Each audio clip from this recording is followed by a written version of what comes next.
Hello everybody, welcome back to the channel. If you have not been here before, my name is Debbie and I read a lot of books. And for Series Sunday this week, I am combining it with a series like I did last time. This is Nine Perfect Strangers by Liane Moriarty. If you've been here for a while, you'll notice I've been doing a lot of Liane Moriarty books because I've realised I really like her books. I think she's one of my favourite authors because I've enjoyed everything that I've read. So yeah, that is the front cover. So I look at that front cover and the first thing I see is Nicole Kidman. And I'm just like going, oh, I wonder who she'll be playing. So I decided, once I knew it was on Prime, I was just like, right, I've just done this with a different book, so I'll read the book and then I'll watch a TV series and have a little bit of a comparison with like what they do similar, what they do differently, and put that into kind of a comparison video, essentially. So I'll read the blurb to you, and then I will go into what I thought of the book, what I thought of the series, the differences, the similarities, and everything in between, okay? The retreat at Health and Wellness Resort Tranquillum House promises total transformation. 9 stressed city dwellers are keen to drop their literal and mental baggage and absorb the meditative ambience while enjoying their hot stone massages. Miles from anywhere, without cars or phones, they have no way to reach the outside world. Just time to think about themselves and get to know each other. Watching over them is the resort's director, a woman on a mission, but quite a different one from any the guests might have imagined. But behind the retreat's glamorous facade lies a dark agenda. These 9 perfect strangers have no idea what's about to hit them. So, this is 432 pages in Australian fiction, contemporary, crime and thriller, medical, family sagas, literary fiction, psychological fiction, and romance. You really do have everything in this book, and I'll be honest, I've seen a couple of people out there on like the review boards and things, like you look at the reviews usually after I've read it to see what people liked and didn't like. Ultimately, I thought this was perfect. It was right up my alley. I loved how things just got darker and the events that these 9 strangers are thrown into. And as I was reading, because you first off meet Masha at the very beginning of the book, a few years before the events of the main story. And when you meet Masha at the beginning, she is quite overweight. She is working in a corporate job where she thinks she's good at it, but somebody has called an ambulance on her because she's collapsed at her desk. When the paramedics arrive, she's still there trying to carry on meetings and trying to do her job, saying, oh, it's fine, you know, nothing happened, all this. And then while the paramedics are there, she collapses again. And she is declared legally dead for a few minutes.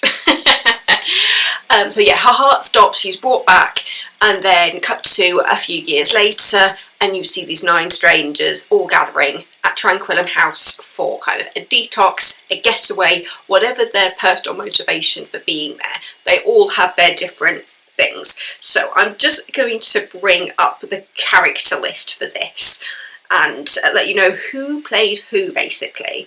So yeah, so you've got the house staff, so you've got Masha, who is the founder of the resort. After the events at the beginning of the book, she kind of refines herself, her life, and decides she wants to do like this wellness retreat.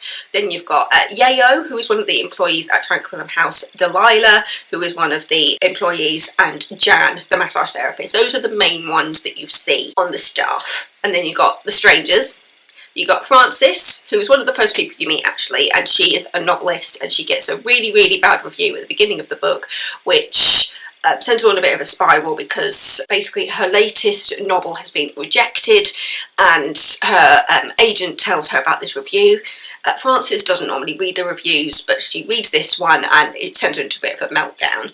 The second one is Tony. He meets Frances at the beginning of the book and appears to be going in the opposite direction to where she's going, so she just refers to him as the serial killer to begin with, and there's a bit of a question mark over who he is as people start to recognise him at the house, and you find out that he's kind of a well-known person. He's a former American footballer, and so people know who he is from that. Then you've got Jessica and Ben. They are a couple. They are there because Jessica has a bit of obsession with, well, she's very vain. It comes across in both the book and the TV series. There are points when I found Jessica quite unlikable, other times when you start to get to know her and it's just like, oh, actually I do feel sympathy for her, but at the same time she still felt incredibly selfish.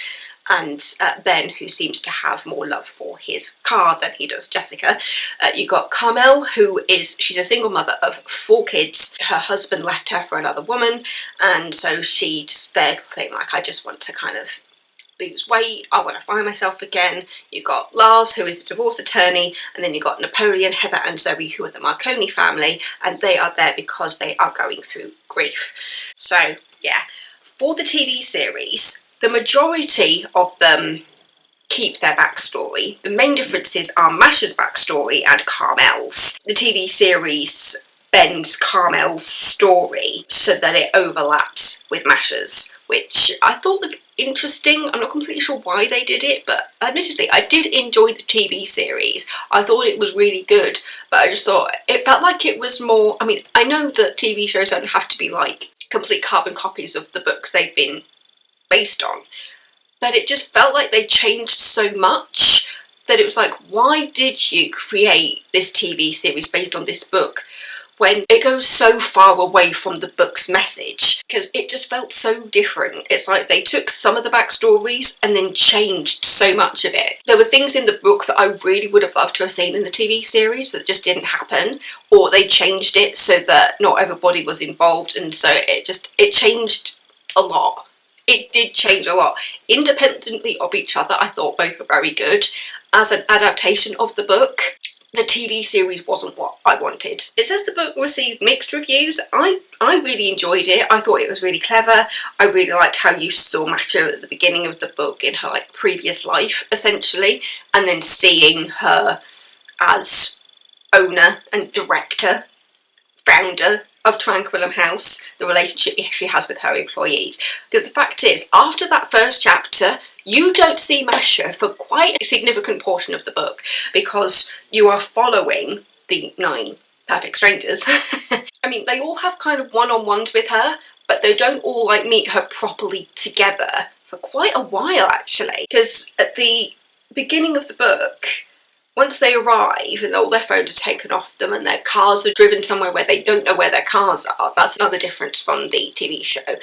In the TV show, they know exactly where their cars are because they're just parked outside the house. In the book, their cars are driven away from them, valet style, and they have no idea where the cars are. So when it comes to the point when any of them feel like they might want to get out, they can't because they don't have access to their cars, they don't know where their cars are, and it's so far up this dirt track that walking it just seemed like the wrong thing to do. It's just interesting how so much of it got changed, especially based on how much they did try to keep. Because the Marconi storyline with the grief, because when it comes out why they're there, because at first Francis looks at the family and just like, oh, what, you know, you seem like a wonderful happy family, what's going on here?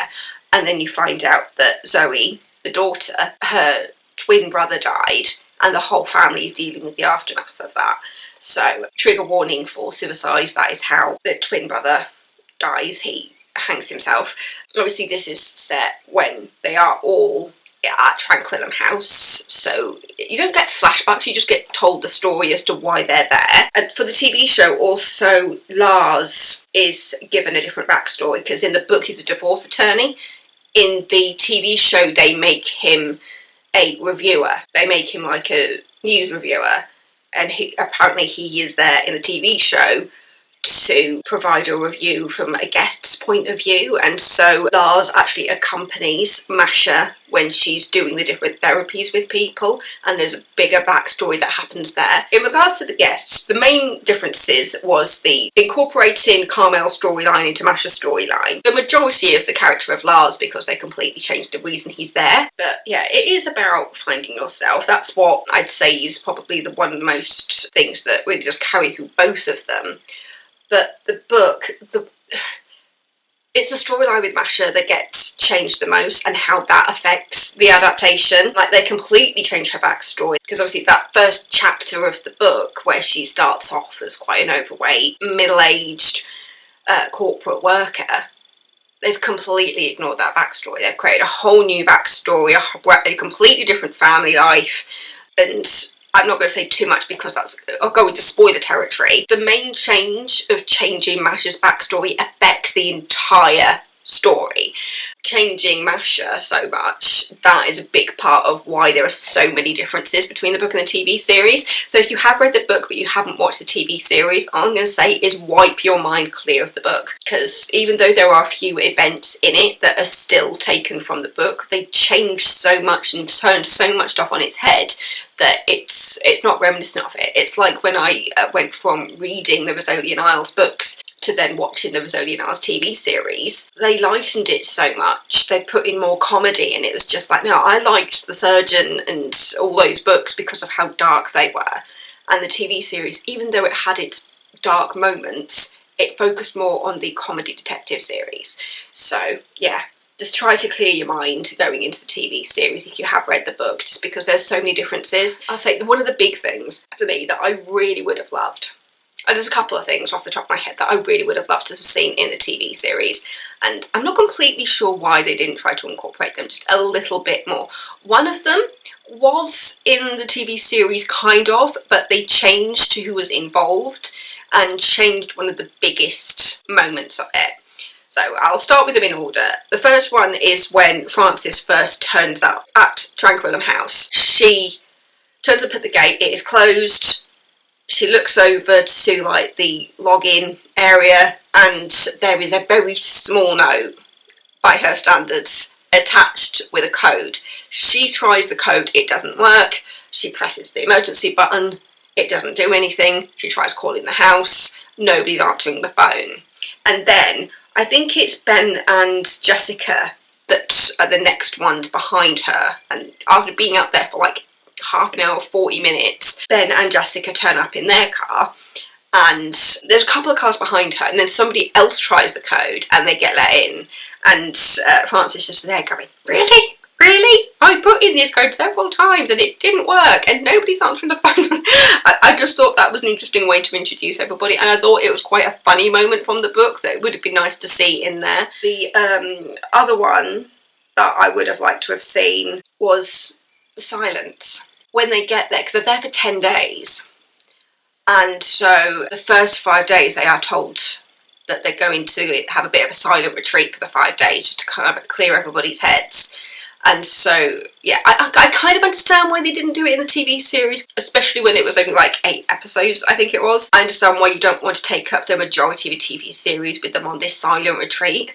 But even if they only did it for 1 episode, because the fact is, in the book, they all breaking for that silence in some kind of way, whether it's Tony going, did you go through our stuff because the contraband I brought in is missing? And then they go, oh, actually, if you'd read the small print, it says that we can go through your stuff and get rid of anything that we feel like you shouldn't have in your belongings at this point. There's the point when Zoe, when they are going through a meditation, starts having a panic attack and she leaves the room, and so she breaks that silence. Seeing their reaction to breaking the silence, I thought that would have been clever to at least do 1 episode with the silence. I felt like you learned so much about them through the silence, and I thought that would just been a clever way to do it in the TV series, even if it was just 1 episode. I did find it quite funny when Frances, because she, in the book, actually even in the TV series, she has back issues, and so she's sent off for a massage to help with her back, and Jan, the massage therapist, says, I think it's just before they go into the silence, where Jan says to Frances,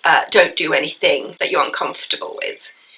And when it gets to the end of the book and you find everything, after everything's happened, and Jan says, I meant like, if you don't want to meditate, you don't have to meditate type thing, not where everything else comes out. So going into slightly spoiler territory, even though you find it out quite early on in the TV series, and also one of the very first shots in the opening credits is of a smoothie, because they're given smoothies every day, and you find out that Masha's been microdosing them with drugs. And so that's one of the biggest things of the book, is the fact that they are microdosed through the smoothies. In the TV show, that all comes out fairly early, and then they are given the option if they want to continue with the smoothies or not. In the book, they don't find out until quite a significant bit of the book, which is one of the things where I wish they did it more attuned to how the book did it, because the TV series changed this moment so much. There is a point when they're in the meditation studio and it brings part of the big moment of the book. They are all together in the meditation studio. There is one door in, there is a bathroom, and there is, I think there's drinks in there as well, and they are fasting at that point in the book, so they're all starving, and they are left in this room alone. At first they were taken through guided meditations where they've had extra doses of the drugs that they have been given, and they are guided through those moments, all in the same room. And then when they wake up, all the workers have left. They are left in the room by themselves. They go to the door, which is a pin code situation. They try the door handle, they tried to think of a code that might let them out, and they realise they are locked in. No other windows, no other doors, they're in the basement, and so they are forced to kind of figure out how to get out. And you find out while they're in there that the entire roof of this thing is a giant screen, which Masha uses to talk to them at certain points while they're in the room. I would have loved to see that moment in the TV series. They changed it, they made it that Carmel was going crazy, they put her in a room by herself, and then when the others go to find her to see if she's okay, and it's not all of them because I think the Marconis are still out. I think the Marconis and Lars, so it's only the others that are left, so it's Carmel, who was in there already, and then Jessica, Ben, Tony and Francis go and join Carmel in the sauna, I think it is, in the TV series. And that is where they have that moment of them being locked in. I didn't like how they changed that, because in the book, having them all together, working together, and you seeing from Masha's point of view, because she's got cameras everywhere and she's watching them all, and she's like, this is a test. And there were points when they're in the room, they're going, is this a test? Is there something we need to figure out? And so you've got Masha and Yayo watching through the cameras. Yeah, Delilah leaves at one point during that section, but yeah, it's Masha, Yayo and Delilah are up in Masha's office watching them in this room, trying to see if they're going to work together to get out of this room. And so I just thought that was such an important moment of the book, when you see everybody kind of suddenly working together, and then when Masha appears on the screen, on the ceiling, and they realise that she has started microdosing herself, and also not just microdosing, and they realise that Masha is higher than them. That moment, if it was in the TV series, would have been epic, especially with Nicole Kidman as Masha. So I remember reading the book and thinking, she's not Francis, and then I heard the description of Masha and just thought, she's Masha.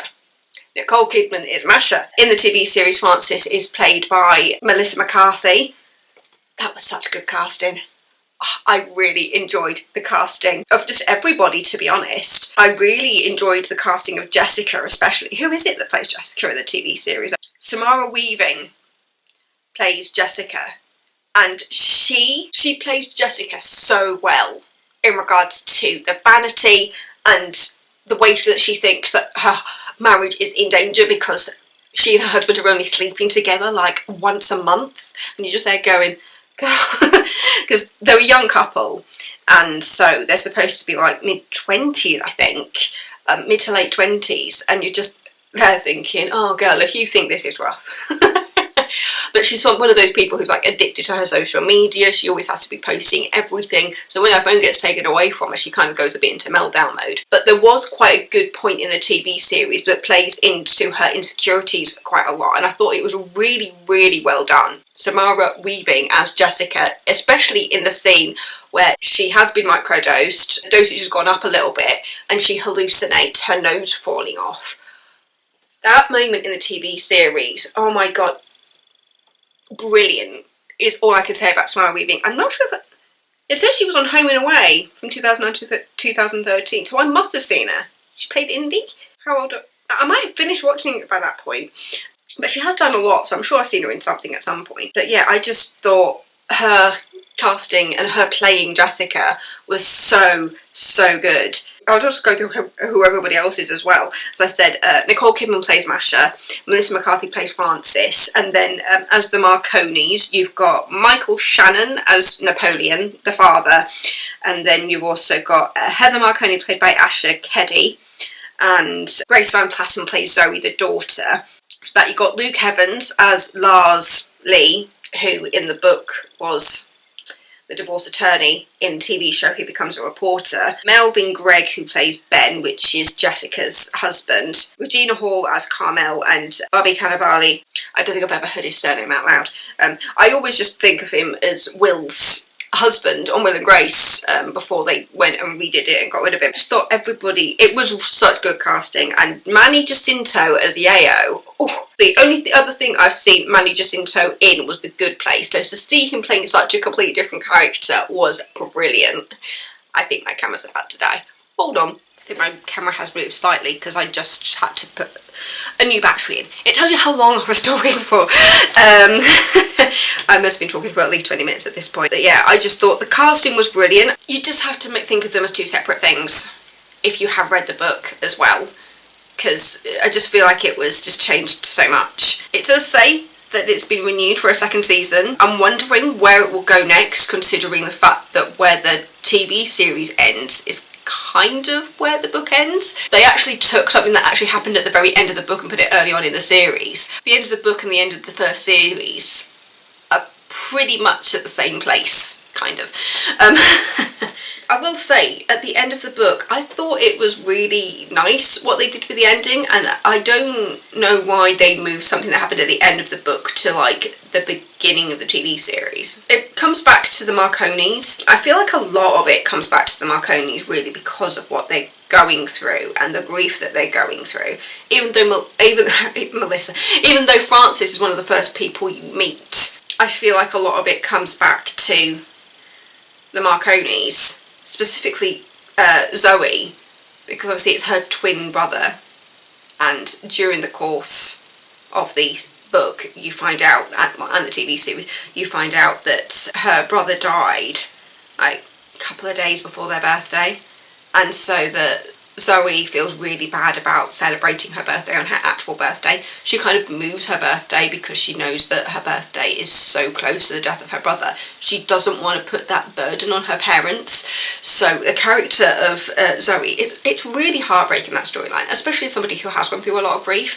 I think that there'll be a lot of people out there who identify with the Marconis and what they're going through, especially when it comes to them going through the microdosing and having hallucinations together of the brother. Ultimately, I enjoyed both, but I don't know why they changed so much. As I said, I do think that moment in the meditation hall where they're all together and a very, very high masher comes on the screen on the ceiling, that would have been so cool to see in the TV series. They just changed so much, they twisted so much to the point where the book and the TV series, even though they're similar, they're just so different. Ultimately, between the two, it might just be because I did it first. Sometimes you just prefer the one that you saw first because that's the one that you know. But I enjoyed the book more than I did the TV series. And the TV series was good, and I thought Nicole Kidman as Masha was just brilliant. The casting of Nicole Kidman fits so well with book Masha. But then they changed everything. So, yeah. Oh, it's hard when something like that gets changed so much. Maybe at some point there'll be another adaptation which is more faithful. But, yeah. If you're looking for a faithful adaptation book to TV series, that's not what you get with this.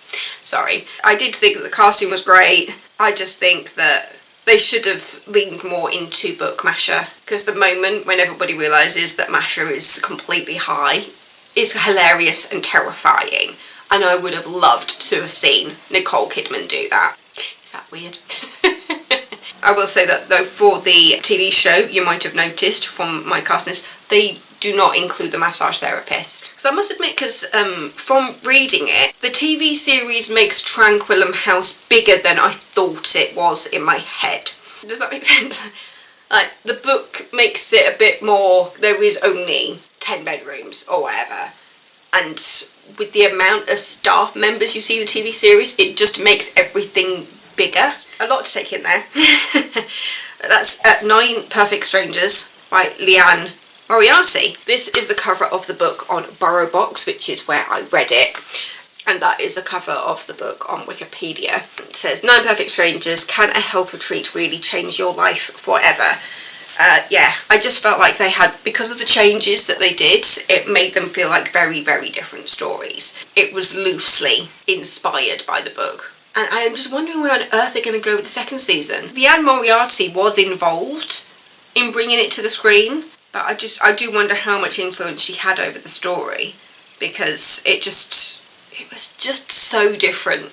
It was just so different. They had moments that were definitely inspired from the book, but then they just twisted them on their head to the point where it wasn't as recognisable. So, yeah, if you're looking for a faithful adaptation, I'm sorry, but this is not it. Independently, they work very well on their own, but do not go into the TV series thinking it's going to be a carbon copy or even a faithful adaptation of the book, because it just isn't that. It's a weird one to think. It's just like, was I disappointed by the fact that it wasn't as faithful to the book as it could have been? Well, yeah, because the moments from the book when it's just like, I cannot wait to see this on screen, and then it just didn't happen. It disappointed. I'm disappointed that I'm disappointed. But yeah, so independent on its own, try not to think about the book. I did enjoy the series. It just wasn't the adaptation I was wanting. 9 Perfect Strangers by Liane Moriarty.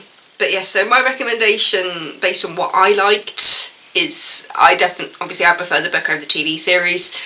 If you want to do both, I don't even know what order to recommend to do it in, because ultimately either way, if you start off with the TV show first, there might be stuff from the TV series that you wish were in the book. Just like I was disappointed with the fact that there were certain things from the book that didn't make it into the TV series. I feel like I'm just repeating myself now. But yeah, 9 Perfect Strangers, Liane Moriarty, great book, great TV show.